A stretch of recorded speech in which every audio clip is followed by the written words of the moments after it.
Hello, everybody. Welcome back to the Radically Loved Summit. The You Are Radically Loved Summit. I have to get that right. You Are Radically Loved Summit.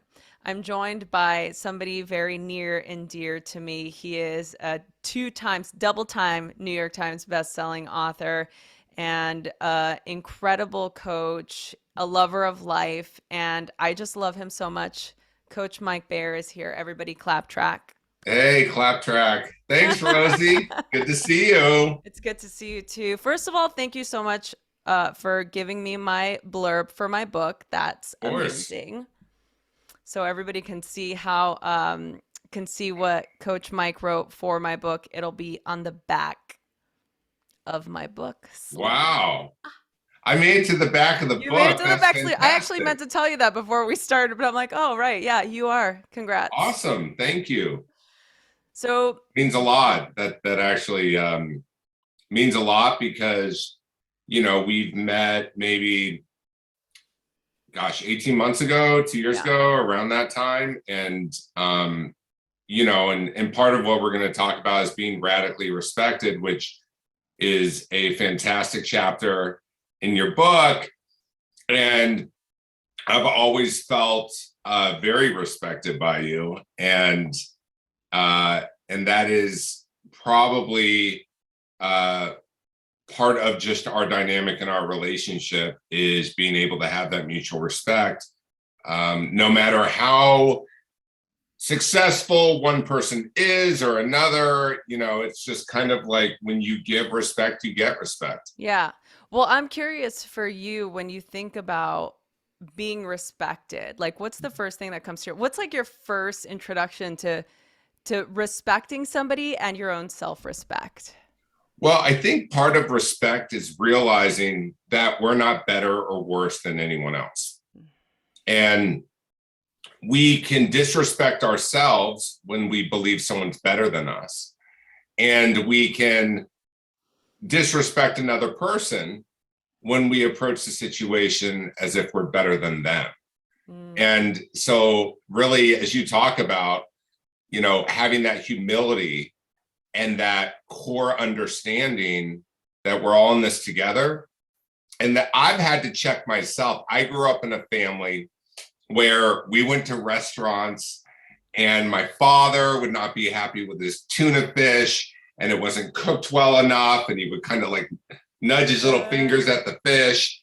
And the reality is, the waiter didn't cook the fish, nor did the person cooking the fish try to offend my father. right. And we learn these habits from our parents. And it wasn't until a friend had pointed out to me, hey, look, you're doing something while you're eating. And I went, holy shit, I need to change that behavior. And things are small and things are big, but how we treat others is how we will be treated. Is that something that you learned? Like, what was your first, have you ever had a thing happen in your life where you experienced somebody being disrespected? And if you did, what was your reaction to it? You mean witnessing someone being Yes, a witness. disrespected? Yeah. Yeah, I think we all see that. We all will see someone get bullied, and that's why we have such a strong reaction. Is we're seeing someone get disrespected. It's interesting because as you talk about in this chapter, and I'm also a recovering addict, and you share a story about a woman in recovery and you going to meetings with her and how she basically was disrespecting her own self through the loss of family. And, it's, we all have to put ourselves in check, and we all also have to realize that respect is something that we have to do through boundaries. I say we always have to teach people how we want to be treated. Mm, Everyone is different. Respect is different for everyone. What offends someone is different. And I think that part of it is understanding. I always think we're driving cars, and you ever driven with someone who makes you get anxious as you sit in a passenger seat Yes. because Oh, they feel so disrespected by that other driver. right. Well, that other driver doesn't even know them. It's not personal. They're not looking at your Buick and saying, hey, that Buick, I better cut it off. And so part of it is having a reality check around what are the things we can control? What are the things we can't control? And you talk about, you say, when we have self-respect, you no longer feel the need to compare yourselves to other people. You no longer have the need to go, that guy's driving this car, or I don't have what they have, or whatever it is. And I think that's just such an important part of having this humility. Yeah. Oh, I love that. And it's such a important thing for us to remind ourselves. I love that you're saying that. It reminded me of the story I heard. Sharon Salzberg is like a big mindfulness teacher. She talks about the story of her picking up a teacher or a friend, and they're sitting in traffic, and she's there like frustrated, sitting in traffic, and the friend goes, "Aren't we also part of the traffic?" Right? Mm, Because it's like we're always so concerned with what's happening outside of us that we forget we're also part of that mechanism that is traffic. It's like we are also part of the traffic. So I love what you're saying because I relate it to that. This is also in the book, our first introduction to really talking about the body, and the book, the way it's broken up into the mind, body, spirit component, how in my opinion, it needs to be in alignment so that we feel supported in our lives. So for you in your journey, and you've had such an incredible journey yourself, when you think about having physical self-respect for your body, like what does that look like for you, and what did it look like before you got onto the road to recovery? yeah, and that's a great question because how we treat our bodies also kind of reflects how we treat ourselves. And there's varying degrees of what is radically loving to ourselves and what's not. And knowing authentically for ourselves what is important, and for me, prior to getting sober, I would put things up my nose. I would put things, smoke things. I would put things in other areas that were chemicals.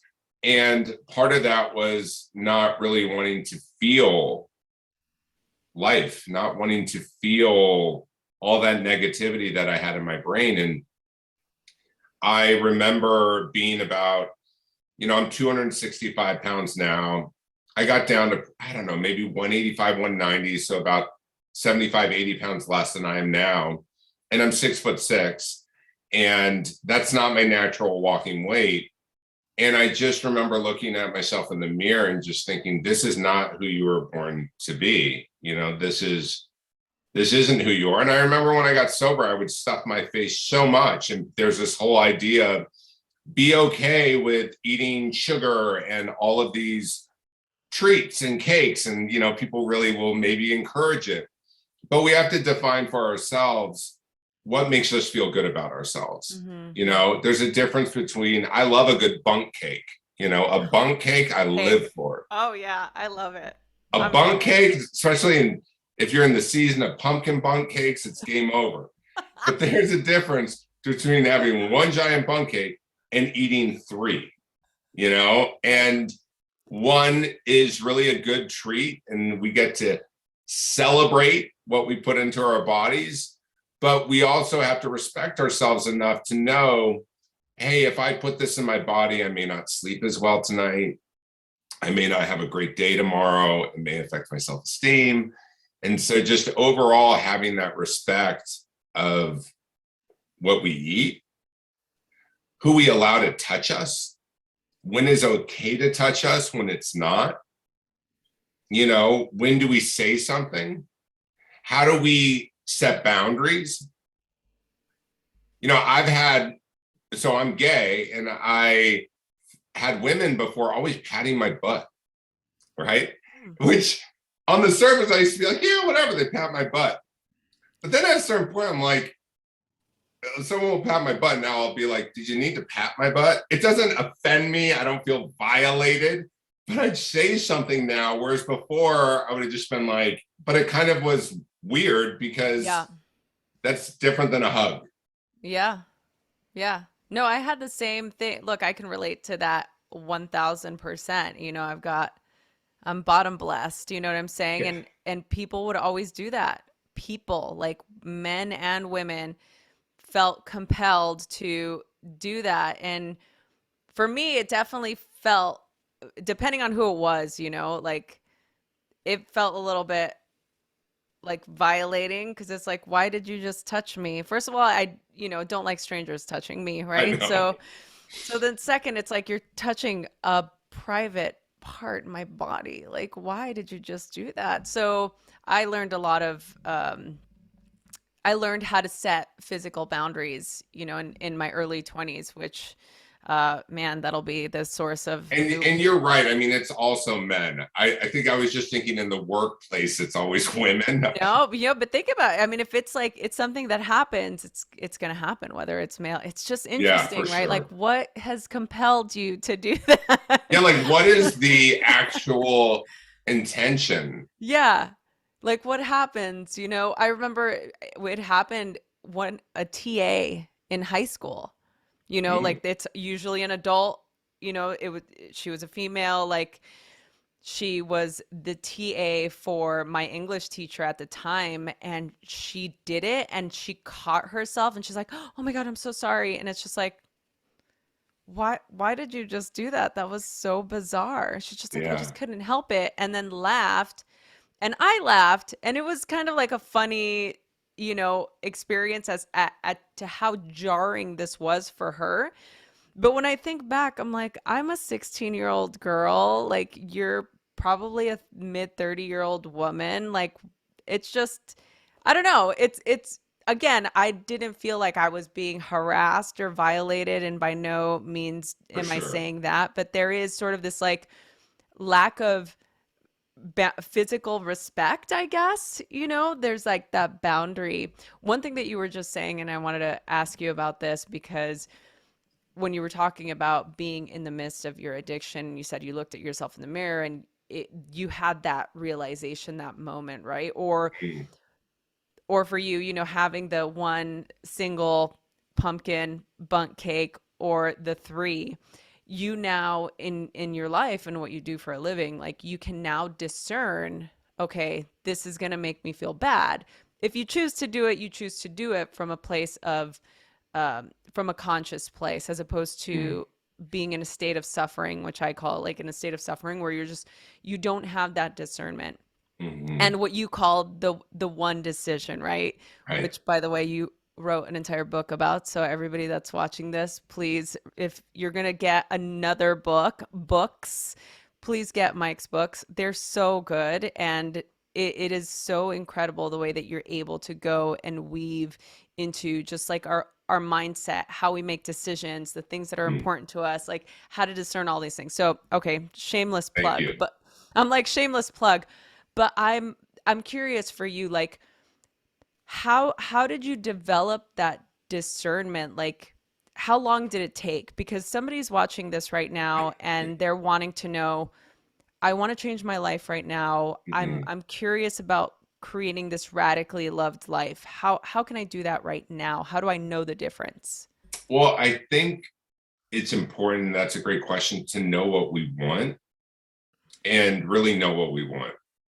Because if we don't know what we want, we don't know where we're going. And so we kind of end up with all these booby traps all over the place. So, you know, I think it takes time. And the most important thing is that you talk about is to respect, our failures and to not beat ourselves up about it and to know that we're trying our best. And even if I go eat two bunk cakes, that I can look at it and not go, I'm Oh God, why did I do that? Once we get into why did I do that? That's the next few steps we end up into is like I can never do it right. And it just keeps going. And so I think what I've learned to do over time is really pause and seek that gratitude and that appreciation and that opportunity to experience what I'm experiencing. And I think that's been the biggest shift. The early sobriety is all about don't pick up, don't do the behavior.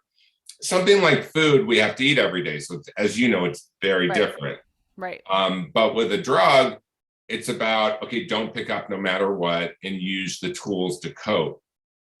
But over time, it becomes how do I get through life and how do I change that story that I tell myself when I'm not perfect or when I'm not doing as good as I believe I should be. Right.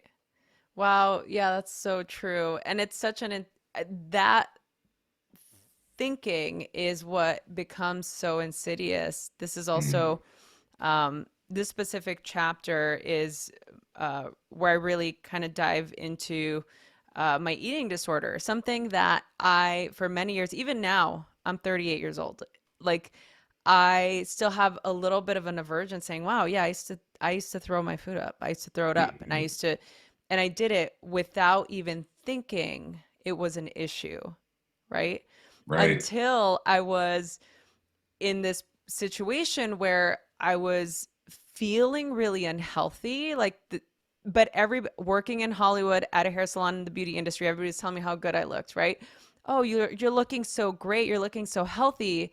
And so there's that positive affirmation to something that you're doing that's damaging you. And the one thing I want to talk to you about this, because for me it wasn't until I understood the world of addiction that Mm, made me see, oh, this is a problem. Like, this is not this is not something I could just, like, if I could turn it off, why haven't I stopped? Right? mhm. So, can you speak to having the importance of having that awareness of when something doesn't feel good in our body? Yeah, the key to making change is not to blame a person, place, a thing, or even ourselves. That's almost the worst thing you can do because they all become excuses to some degree. Now, it's amazing to take self responsibility. And when we're given new bouts of information, knowing you always have like aha moments. I've witnessed since talking to you over time, you're always like, oh, that makes sense. Or, oh, and you're deeply curious. And having curiosity, when we're curious about something, there's not a lot of emotion. There's even a bit of excitement.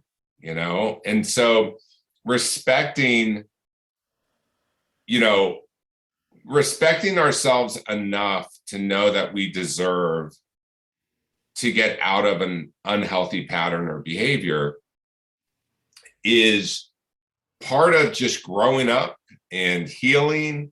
And we all hit it from time to time. Even for me, I'm over 19 years sober. And I have to be aware of different times because I'm no better or worse than anyone else. And I need to dig into a certain area and realize that I'm not respecting my body right, or I'm not respecting my life right. And just like you having that awareness around your eating disorder or disordered eating Yeah. or bulimic behavior or Right, whatever we right. want to Whatever call we it. want to call it. Yeah, exactly. Whatever we want to call it, that feels right for us. That really makes us feel like we can get control of it. But what do you think for you was the big change in terms of your respect for yourself and shifting that behavior? Yeah, I think that it just had to do with the way that I looked in the mirror, the way that I felt about myself, because I've never been the type of person, obviously, that cared too much about what other people thought or said, mm, because I would say if I bought into the belief that what everybody else if I bought into the beliefs that other people had about me, I wouldn't be where I am, because the people around me always thought that I was going to amount to nothing. People mhm, thought that I was this big fuck up, like I was just going to end up in jail or end up, you know, being on drugs or whatever. So I took that same mentality with, not to say it's like I'm not trying to be humble or anything, but you have to weigh the negative as much as you weigh the positive. And it's like, if I'm not going to let the negative weigh me down, then I can't really put too much stock into the positive. I absolutely mm, respect myself. I know I'm a capable and confident woman, but at the same time, it's like, how are you going to take your praise? How are you going to take your criticism? And so I think that for me, taking away the external validation I was getting with that behavior of, oh, you look great, you're doing so mm, good, this is so amazing, keep doing what you're doing, was just kind of like, no, actually what I'm doing is harming me and it's not serving my highest good. And mm, as I can see, being around all of, the brothers and sisters of recovery helped me see, oh, it's okay to have a flaw or mm, flaws. It's okay to ask for help. It's okay to mm, have, fallen into a bad habit or an addiction or something that wasn't serving you. You can get out of it. You can make it mhm, better. You can heal. You can do the work that you need to do. And I think that's really what did it for me, is just having that realization, okay, like, what is it that I want? How do I want to feel? Right? Exactly what you said. What do you want your life to look like? How do I want to feel? And I wanted to feel honest, mm, you know? So mm. thank you for asking that question. I'm like, wait, I'm here talking to you. You're asking me the questions. No, but Um, I think you nailed it in terms of honesty. yeah. Honesty is such the what I've found in my own life is it's the first step to change is we have to get honest with ourselves. Yeah. And that goes back to not necessarily it's being okay with being honest because we're in control of our own lives and our brains want to blame a person, place, or thing because it's easier. It's easier. It doesn't cause us to have to go, okay, now let me look at what I did. It doesn't cause any embarrassment. It doesn't cause us to go, okay, where have I been doing this in my life and how can I change this behavior or where am I not being respectful or setting boundaries? It's very easy. Let's just blame. Yeah. But we can't really change. Some people who really struggle with, let's say, an eating disorder would keep blaming the people at the hair salon Right. as if they're the reason why it can't Exactly. go away. Right. Right. But that was a story for like a second. And then you went, hold on a second. That doesn't make sense. Right. Exactly. Well, because I've built the majority of my life to taking agency of myself, because I learned the opposite growing up. It was that Mm-hmm. sort of victim mentality of, it's everybody else's fault, it's not Yeah. yours. So I was the opposite. I'm like, everything is my fault. Like, I'm responsible for all of it. I'm the one that has to take control. I'm the one that needs to make Mm-hmm. the decisions. So thank you. Oh my goodness. I'm so grateful for you. Thank you so much for doing this. Of course. I I'm so, so, so beyond grateful. For the people that are watching this, where can they get more information about you? Where can they go connect with you? Well, the people watching this should go pick up your book and they should snatch it because if you are feeling lost or out of sync or have that belief that you're not good enough or that nothing's going to change or it never worked in the past and you're looking for freedom and a way out, you want to pick up this book. You want to pick up Rosie's book and You're Radically Loved is something that's incredibly special. It's sentimental to Rosie. I would highly encourage that. You can follow me on Coach Mike Bear on all socials. I certainly will be, letting my people know as well about this amazing book. Thanks, Coach Mike. All Everybody, right. thank you so much. And everybody, thank you so much for tuning in. Stay tuned for chapter 6 tomorrow. All right.